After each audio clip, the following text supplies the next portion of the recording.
She wasn't supposed to make it out alive. For the first time, the brave 12-year-old girl at the center of a case that shocked parents around the world. Slenderman. The parents who sent their daughter on a sleepover, her two friends, taking her into the woods, stabbing her 19 times, telling police they wanted to impress a character on the internet, Slenderman. And has Peyton talked at all about the horror of that moment? David Muir's exclusive journey with one extraordinary family. Where on earth do you think she got the strength to crawl out of those woods? She said I wanted to live. Tonight, what the girls revealed to police. They wanted to kill the victim, so people would know that Slenderman was real. And this evening, what we didn't know. Inside the plan in the works for months. Then, the moment a mother first sees her daughter. I said, "You're gonna be okay. It's gonna be fine." And tonight, right here, the triumph. For the first time, the 12-year-old girl who never gave up. You ain't taking that from me. And her family with a message for the world. We knew that she had the strength, but now I think everybody knows it. Everybody does know.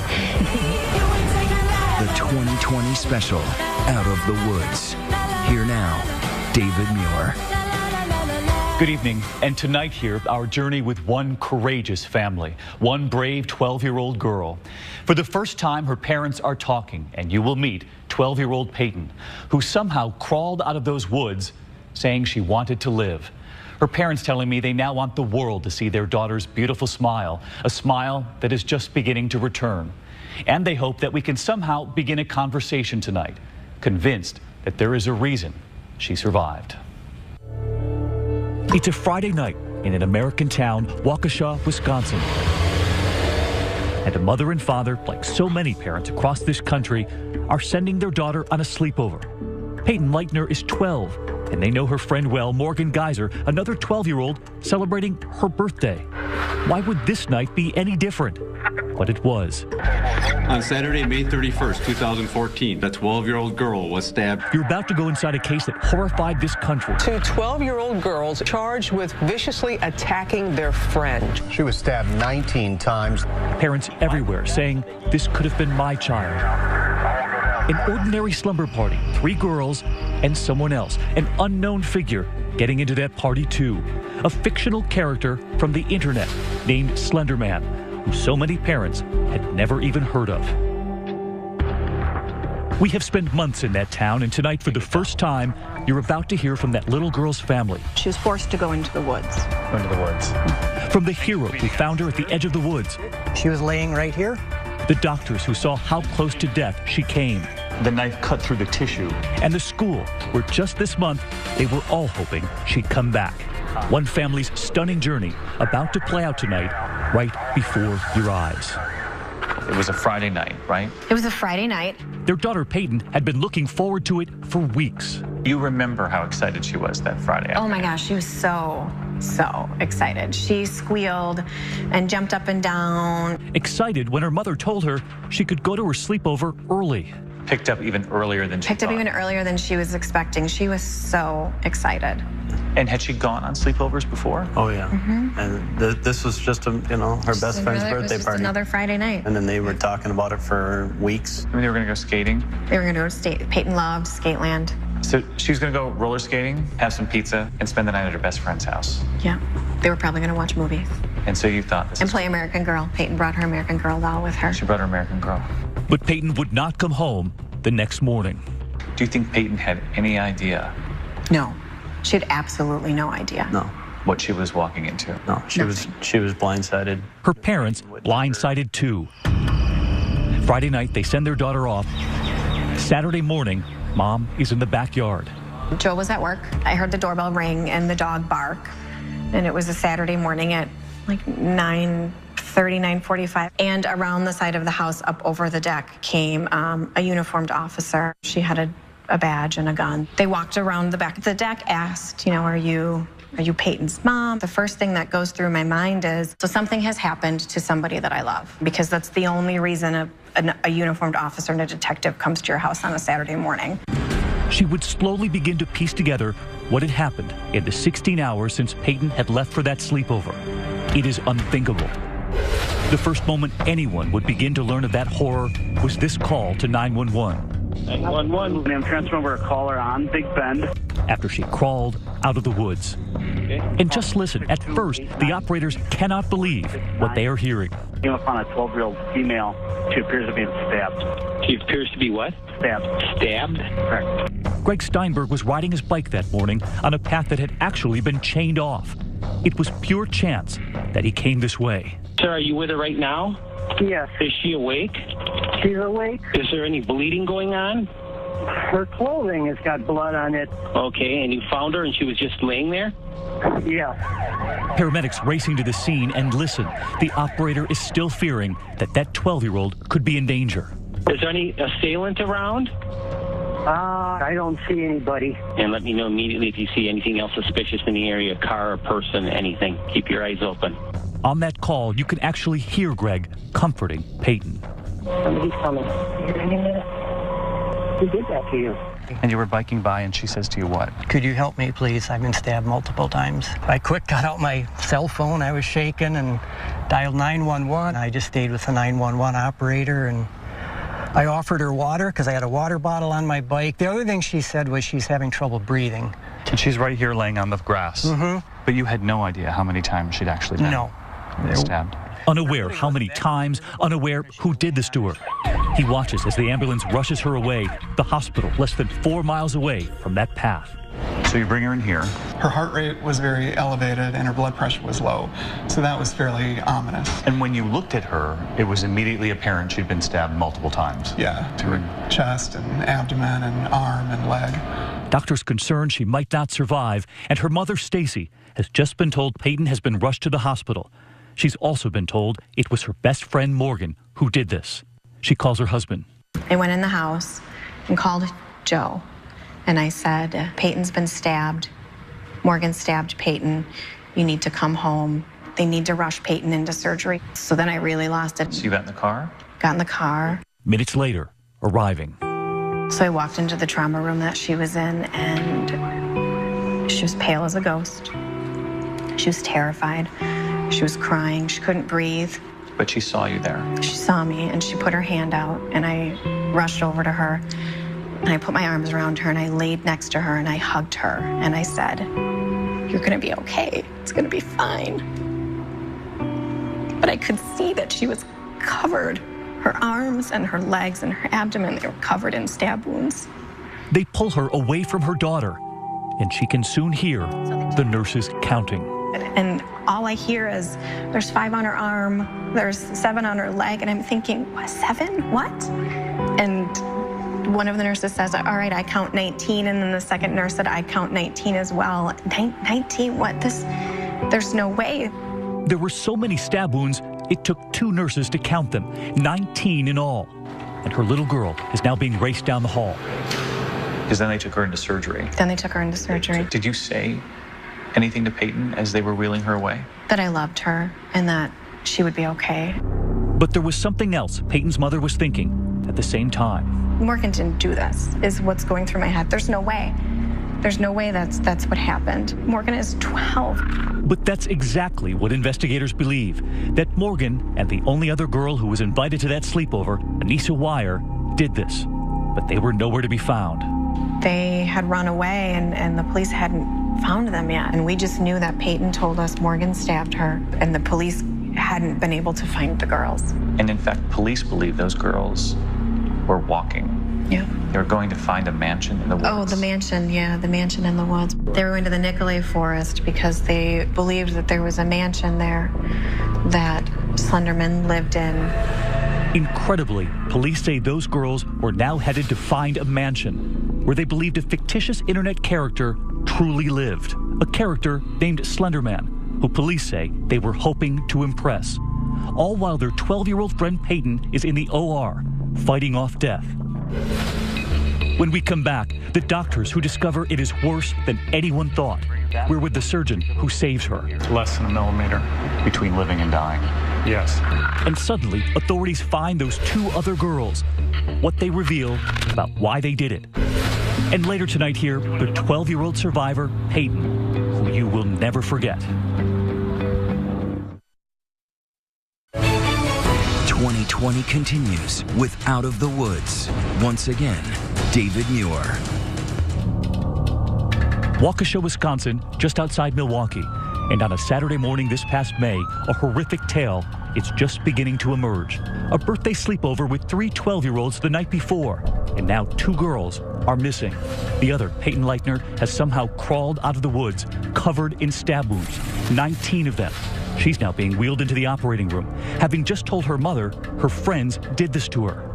Outside that hospital, in that town, a major search by ground. These are the woods where the stabbing Police are still on the scene here. A frantic search for the 2 missing, Morgan Geyser and Anissa Wire.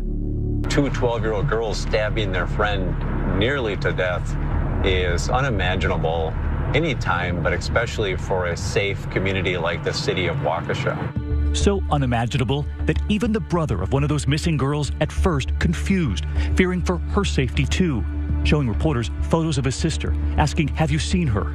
That's her, that's Anissa. She's been missing for I don't know how long now. But the horrifying truth, even for him, the reason they're searching is about to set in. We're not entirely sure. We have absolutely no idea what's happened to my younger sister.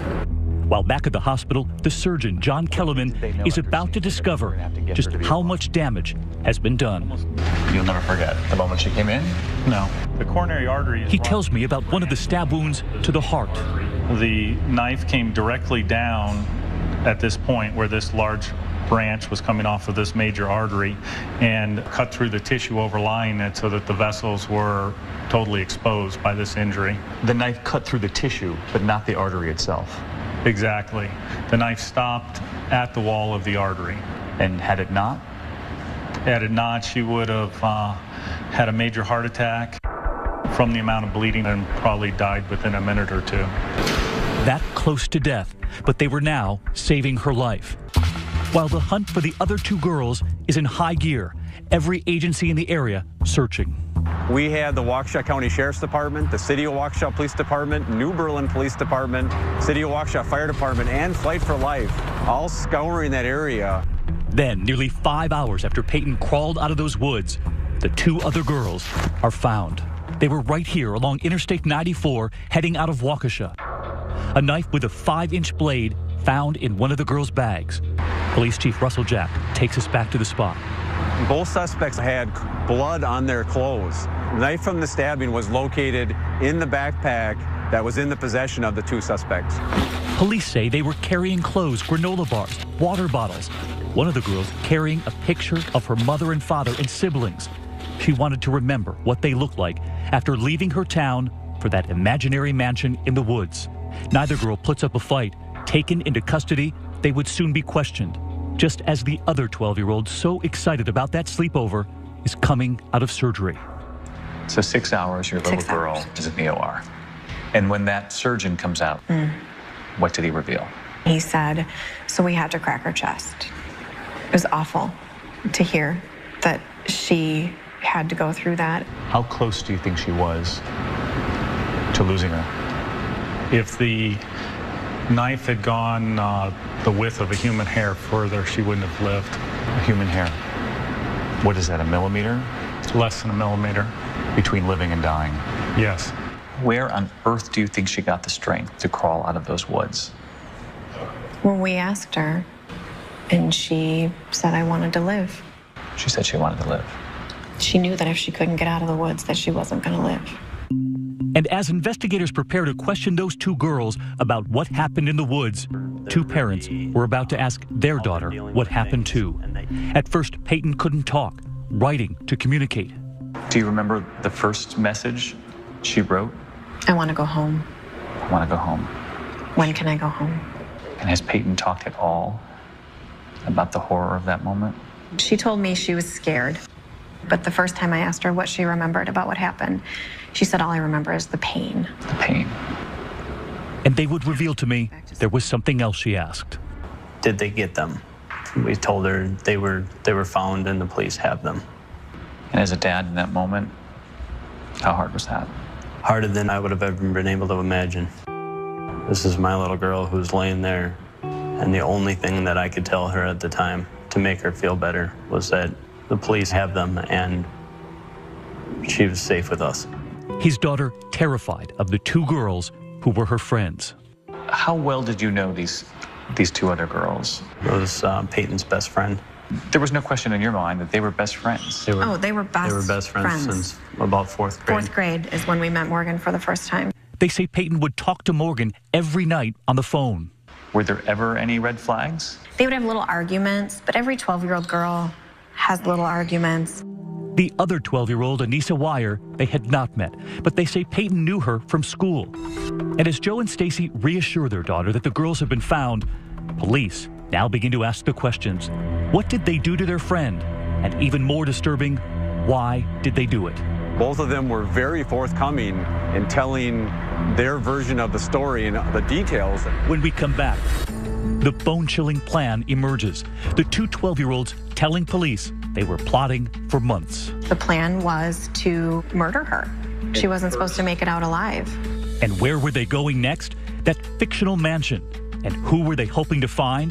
They told police they wanted to kill the victim, so people would know that Slender Man was real. Who is this mysterious fictional character born on the internet? And what those girls told police about why they did this when we come back. Out of the Woods continues. Once again, David Muir. 12-year-old Peyton Leitner now out of surgery and in her hospital bed, still unable to talk, writing messages to her parents instead, asking, did they get them? And across town at the Waukesha Police Department, they had. The two other friends at that sleepover now answering questions of their own. Ellen Gabler is a reporter at the Milwaukee Journal-Sentinel. She has followed this case closely. The thing that was the most surprising and shocking to me was how planned out this whole thing was. The portrait they paint even before those woods is chilling. A plot they tell police that was in the works for months. You can't believe this is actually 12-year-olds, especially 12-year-old girls. They tell police they committed this crime in part out of their devotion to a character they discovered on the internet, Slender Man. A tall, faceless, mysterious figure, a fictional character who lurks in the background, sometimes peering over the shoulders of children. The story of Slender Man changing, evolving all the time, with help from fans all over the world, adding to the story online, giving this fictional character new life every day.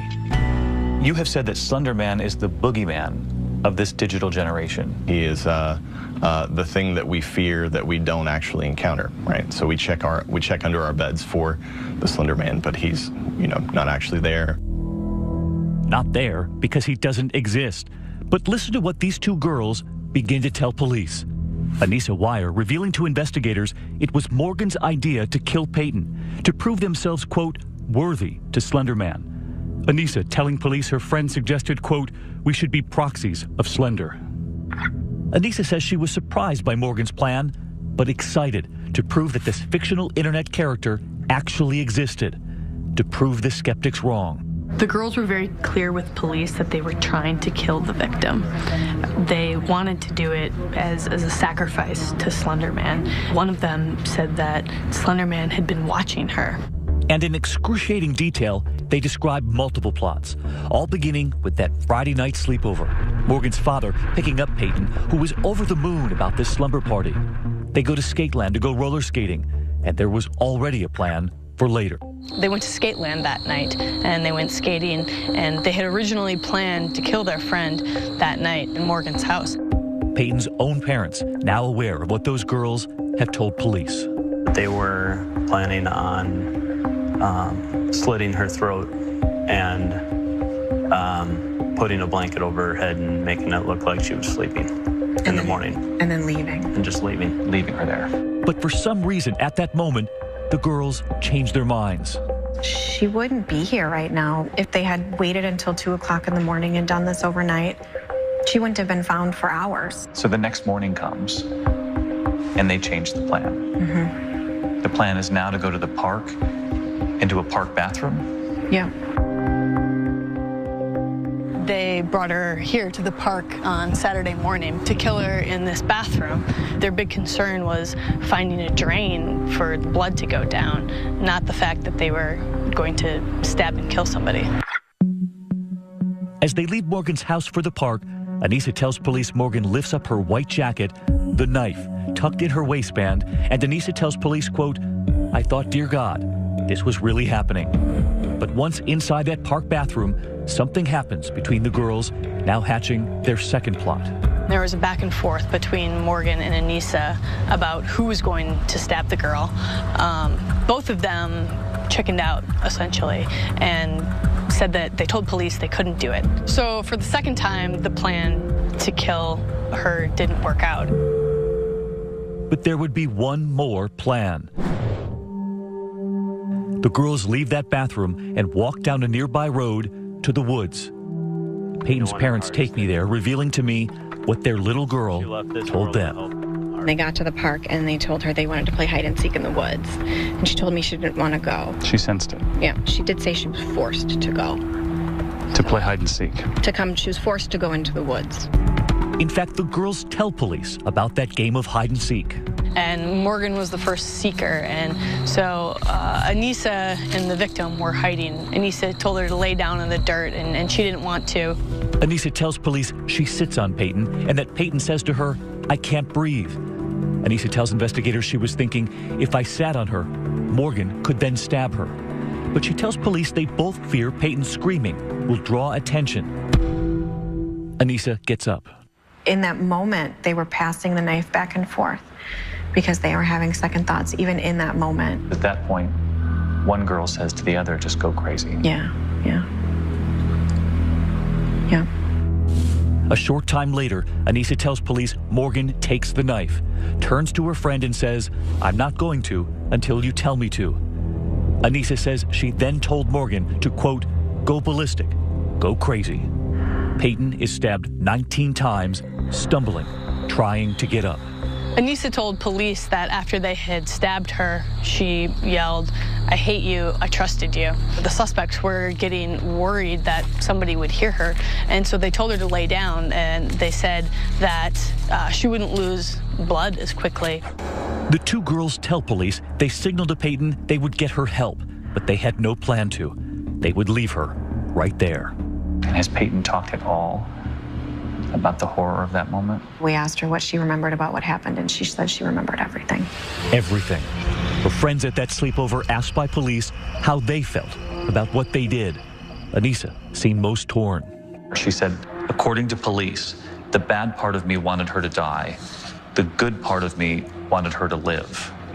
When you hear that? When I hear that, I hear a girl who was struggling with the decision that they were making. She sensed that it was the wrong decision to be making. Police say Morgan said, "It was weird that I didn't feel remorse." Yeah. This was a girl who had been in your home many, many times. That line, "It was weird that I didn't feel remorse." That was hard to read because I thought that she really cared about Peyton as a person and they were good friends. In court, we've heard Morgan described as a child with problems. But did you see any of that? Not really, no. This wasn't a disturbed child you were bringing into your home. No. They knew Morgan. They liked her. They knew her parents. So when we come back, what was it? What set those girls off? Could a fictional character really convince two 12-year-olds to kill? How do you even wrap your heads around that? I can't. And the debate. Should those girls be charged as adults? What we've learned tonight. And later, right here, the 12-year-old survivor. You will see her smile return, a triumph after months. Our journey with her. 2020 continues with David Muir. Much of the world was about to hear this name for the first time. SLENDERMAN. The SLENDERMAN stabbing case. They did it to impress SLENDERMAN. Who is the shadowy figure? SLENDERMAN. SLENDERMAN. SLENDERMAN. SLENDERMAN, the mysterious fictional character online that few parents had ever heard of, but those girls had. The story that the girls told police really did center on Slender Man and how they were doing this because they felt like they had to. They wanted to prove to the world that he was real. Remember, police say after they stabbed Peyton 19 times, they were found hours later walking along the interstate toward that make-believe mansion. 2 female suspects left the scene, went to a Walmart on the south side of Waukesha to clean up, and then they were walking from Waukesha to Nicolet National Park to be with Slender Man, in their words.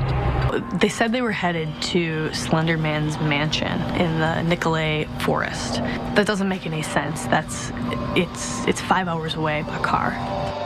That real forest that is hours away and a mansion that doesn't even exist. They were going to live in this mansion. Yeah. That they believed existed. Yeah. Yeah. How do you even wrap your heads around that? I can't. And tonight, the courts are now assessing the mental health of those 2 girls. Both Morgan Geyser and Anissa Weier are right now charged as adults, facing up to 60 years in prison if they're convicted. After being evaluated by a psychiatrist, Morgan was ruled incompetent to stand trial. Anissa is now undergoing the same evaluation. Lawyers for both girls are also trying to get them moved to juvenile court. If that happens, they could be out by age 25. I asked Peyton's parents what they make of 2 vastly different fates facing those 2 girls. Do you think they should be charged as adults? For me, it's about making sure Peyton feels safe, and it's about making sure Peyton feels that she can move on with the rest of her life with no fear. The attorney for Peyton's family. The sentences are vastly different if they're tried as an adult versus a juvenile. Correct. Does that concern you? We believe that it is appropriate that they continue in the adult court. If this case goes to trial, will Peyton have to testify? There's a possibility.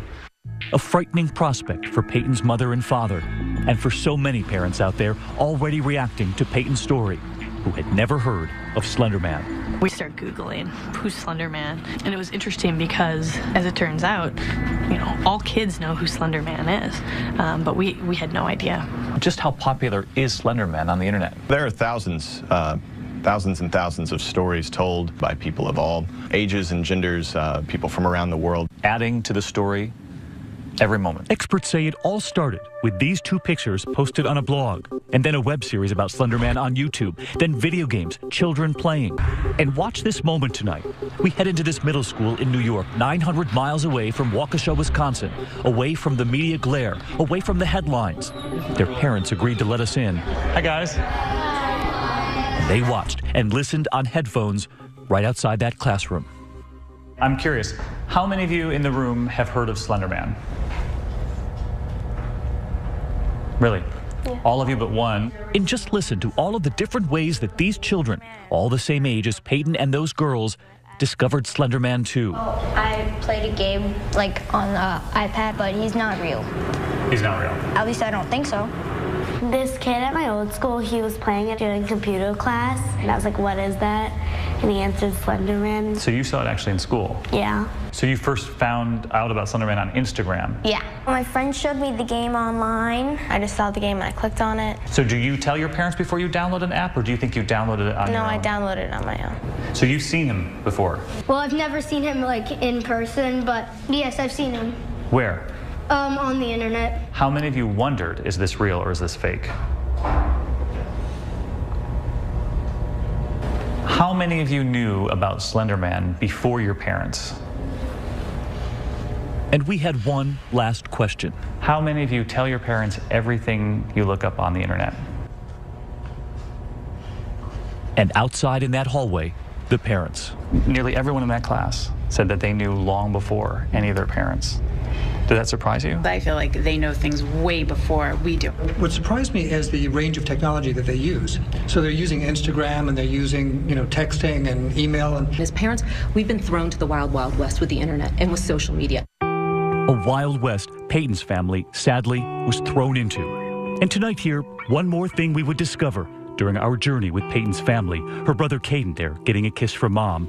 Peyton had actually asked her parents about Slender Man, before any of this ever happened.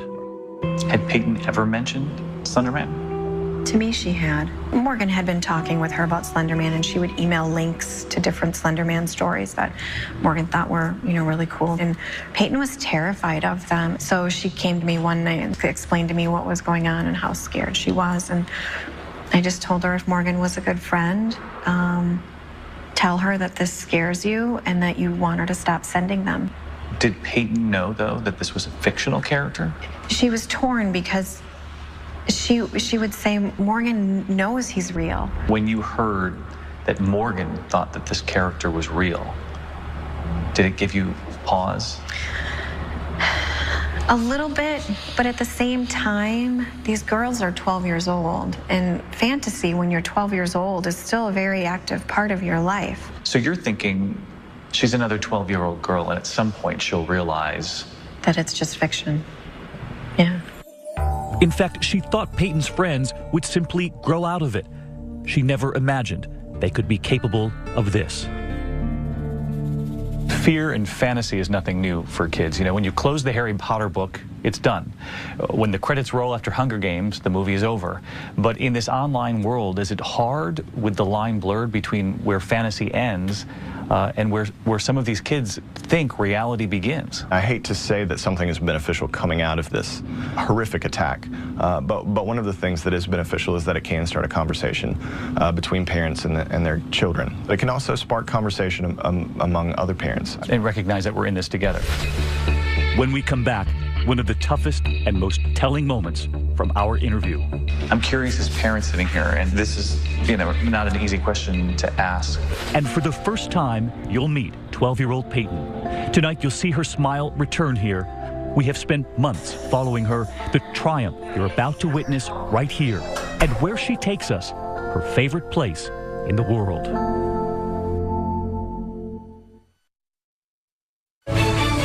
2020 continues with Out of the Woods. Once again, David Muir. I get down on one knee and just pray for her. Tonight, nearly 4 months to the day since 12-year-old Peyton crawled out of those woods. A brave family with the strength to look back and somehow still be grateful for the way it all played out. The parents telling me they're grateful those girls didn't strike that first night in the bedroom or the next day in that park bathroom, because they say there would have been no one to help. Instead, grateful for that hero who just happened to take that path, finding their little girl. The fact that he was coming down this way, it's just unbelievable at that moment. There's too many pieces that saved her life. We were with them as they thanked him, hugging the man who called 911 for their daughter. Thank you. They're grateful to the paramedics, to the hospital minutes away, to the surgeon who discovered the biggest danger, that one stab wound, just a hair from that artery in her heart. I think she is a very strong girl, and she's very fortunate to come through something of this magnitude. Everybody did what they had to do at the precise moment to bring her home. Yeah. That's how we're seeing it. Yep. Bringing her home and determined to bring her back to school. The principal telling me they're ready for Peyton as soon as she's ready. You're determined to welcome this girl back. Absolutely. She wants to come back here. We want to welcome her. We want to make it as comfortable as possible for her. Uh-oh. And tonight, for the first time, Peyton. I'm working on it. In the one place that now makes her smile the most, the animal shelter not far from her home. This is the place to come. The kittens needing a home. She shows me her favorites, and there are too many to count. And on this day, she pulls out her phone, the Katy Perry concert she'd been to the night before. Those lyrics not lost on us. They're going to hear me roar. We did not ask her about those moments in the woods. There was no reason to relive that pain. But her parents wanted me to see her smile again. The smile they feared they'd lost.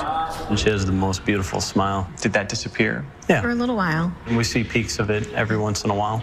Do you feel like your daughter's been stolen from you? For the time being. We'll get her back. Yep. What else did you need? She's already on the way. Can I get a blue pen stylus? Sure. Here, shopping for school supplies, preparing for the 7th grade. She writes school supply shopping on the grocery list every week. The smiles we then saw looking at her notebooks, the ones with the kittens on the front. Observations from her. Some people would say she's doing remarkably well, given what's happened to her. Yeah. I would say that way beyond expectations. I'm astonished at the way that she's been able to recover. And tonight, Peyton and her parents allowing us into her room. The walls covered in purple hearts, Peyton's favorite color. Messages from children and from parents all over the world, all for the 12-year-old girl who told her parents, "I wanted to live." This is just a fraction. We've received, I think, over 10,000 hearts and letters. I like this one. Don't let one act of evil stop you from seeing the beauty in the rest of the world. Have you read every heart? Every single one. And every word? Every word. Has mattered? Every single one. Yeah. She got one heart, and all it said was, "It's not your fault." I'm gonna cry just thinking about it. It's so simple, but it's just so strong. Family, friends helping them, perfect strangers, the gifts of food, the help with her medical bills. This horrific act of violence brought out the very worst in a few people and the very best in thousands of people around the world. Even an anonymous donor paying for the family's legal representation. They know Peyton could be called upon to face the two girls she thought were her friends in court. What Peyton's parents revealed to me about the other families. I'm curious as parents sitting here, and this is, not an easy question to ask, but the parents of the other girls. Have you thought about what the other parents are thinking? I think about the other parents all the time. I can't imagine what they're going through. I can't imagine getting that phone call, hearing these things. And knowing as it was the person knowing that you it was raised. the person that you loved and that you trusted. And there was one more thing Peyton said while in that hospital bed in the hours after surgery 4 months ago. She wanted to go back to school. She was devastated when she found out she was going to miss the last 2 weeks of school. Really? She loved school. And tonight, we are happy to show you the pictures. Her walk down the driveway to the car. Mom driving her back to school. And a proud dad watching. She's meant to do something special. She's here for a reason, to show the world to treat other people better. For parents to maybe see, dig in a little deeper about what their children are doing. Maybe she herself is supposed to be an inspiration.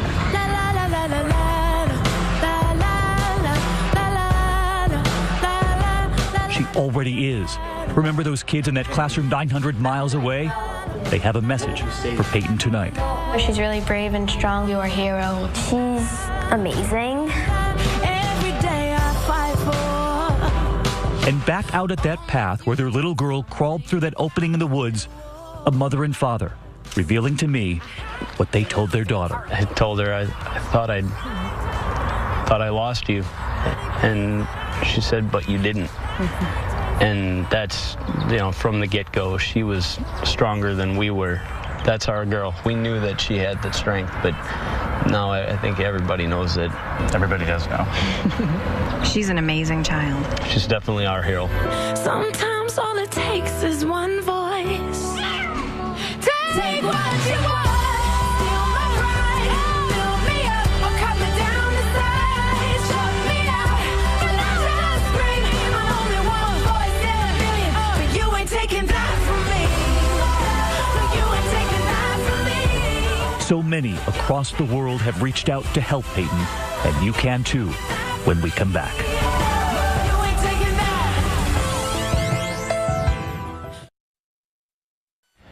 We were struck by the quiet strength of Peyton, just 12 years old, her parents telling me they want to thank families all over the world. The kindness of strangers, thousands of hearts sent to them with messages of hope. So many of you have already asked how you can help Peyton, and she has a long road ahead of her. You can learn more about Hearts for Healing at our website, abcnews.com, and just click on 2020. I'm David Muir. Thank you for watching tonight, and from all of us here at ABC News, good night.